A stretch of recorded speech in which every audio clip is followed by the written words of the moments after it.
আরব সাগরের নিচে শ্রীকৃষ্ণের শহরে পৌঁছে গেলেন প্রধানমন্ত্রী নরেন্দ্র মোদী। শ্রীকৃষ্ণ যে সত্যি ছিলেন তার প্রমাণ পাওয়া গেল সমুদ্রের নিচে।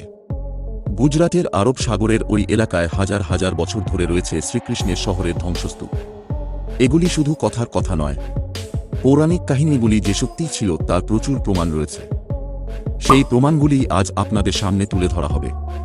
সমুদ্রের নিচে তলিয়ে থাকা শ্রীকৃষ্ণের সময়কার প্রমাণগুলি দেখলে আপনি চমকে উঠবেন। চলুন তাহলে আর দেরি না করে ভিডিও শুরু করা যাক। তবে তার আগে ভিডিওতে লাইক করে কমেন্টে জয় শ্রীকৃষ্ণ লিখুন। চ্যানেলটি সাবস্ক্রাইব করতে ভুলবেন না।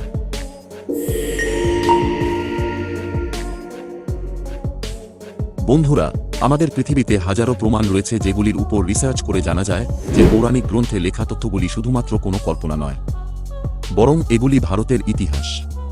হিন্দু পৌরাণিক কাহিনীতে এরকম অনেক ঘটনার উল্লেখ করা আছে যেগুলি শুনলে কাল্পনিক মনে হতে পারে, কিন্তু আমাদের পৃথিবীতে এরকম অনেক ঘটনাই ঘটে যেগুলির কোনো বৈজ্ঞানিক ব্যাখ্যা মেলে না। এই বিশ্ব ব্রহ্মাণ্ডে আমরা কিন্তু একা নই। বিশ্ব ব্রহ্মাণ্ড যদি একটি সমুদ্র হয়, তাহলে আমাদের পৃথিবী একটি জলবিন্দু মাত্র। এই বিশ্ব ব্রহ্মাণ্ডে কোটি কোটি রহস্য আমাদের কাছে অজানা। সেই রকমই একটি অজানা রহস্য আপনাদের কাছে তুলে ধরব। সেই ঘটনা আদৌ সত্যি ছিল নাকি শুধুই কল্পনা তা আপনারাই বিচার করবেন। তবে আমি গ্যারান্টি দিয়ে বলতে পারি যে ঘটনার কথা এখন আপনাদের জানাবো তা শোনার পর আপনি সেটিকে বিশ্বাস করতে বাধ্য হবেন। তাই ভিডিওটিকে শেষ পর্যন্ত দেখার অনুরোধ রইল।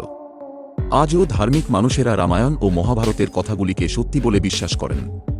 পৌরাণিক কাহিনীতে সেগুলির উল্লেখ দেখে বিজ্ঞানীরাও সেগুলি নিয়ে রিসার্চ করার ইচ্ছা প্রকাশ করেন। এরকমই একটি জায়গা হল দ্বারকা নগরী।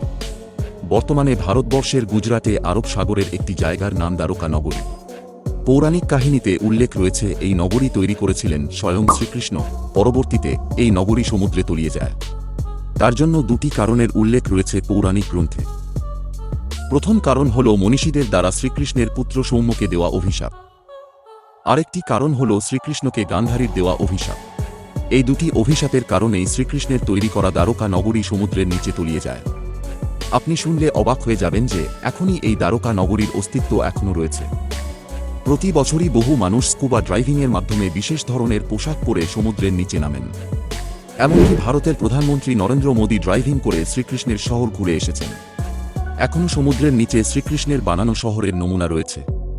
সেখানে ময়ূরের পালক গেঁথে এসেছেন মোদী। শুধু মোদীই নয়, সমুদ্রের নিচে শহর রয়েছে কিনা তা নিয়ে রিসার্চ করতে অনেক বিজ্ঞানীরাও সেখানে গিয়েছিলেন। তারা সেখানকার দৃশ্য দেখে চমকে যান। পৌরাণিক গ্রন্থের তথ্যের ভিত্তিতে উন্নত প্রযুক্তির মাধ্যমে সমুদ্রের নিচে গিয়েছিলেন তারা। দ্বারকা নগরীতে প্রচুর দরজা ছিল। সমুদ্রের নিচে যে শহরের ধ্বংসাবশেষ পাওয়া গিয়েছে সেখানেও দরজা দেখা গিয়েছে। শুধু তাই নয়, কয়েক হাজার বছরের পুরনো বাসনপত্র পাওয়া যায় সেখানে। বন্ধুরা, একটা জিনিস ভেবে দেখুন, পৌরাণিক কাহিনীতে যা যা উল্লেখ ছিল সবকিছুই মিলে যাচ্ছে বিজ্ঞানীদের গবেষণা থেকে। তাই এই কথাটি স্বীকার করে নিতেই হবে যে শ্রীকৃষ্ণ যেমন সত্যি ছিলেন, তেমনই সত্যি ছিল তার তৈরি করা দ্বারকা নগরী। যদি সেগুলি সত্যি নাই হতো তাহলে সমুদ্রের নিচে একটি শহর কিভাবে এলো?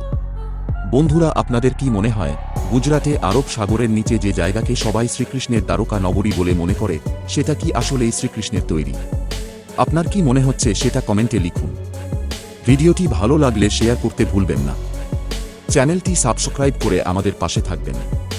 খুব শীঘ্রই এরকমই ইন্টারেস্টিং ভিডিও নিয়ে হাজির হচ্ছি আমরা। ধন্যবাদ।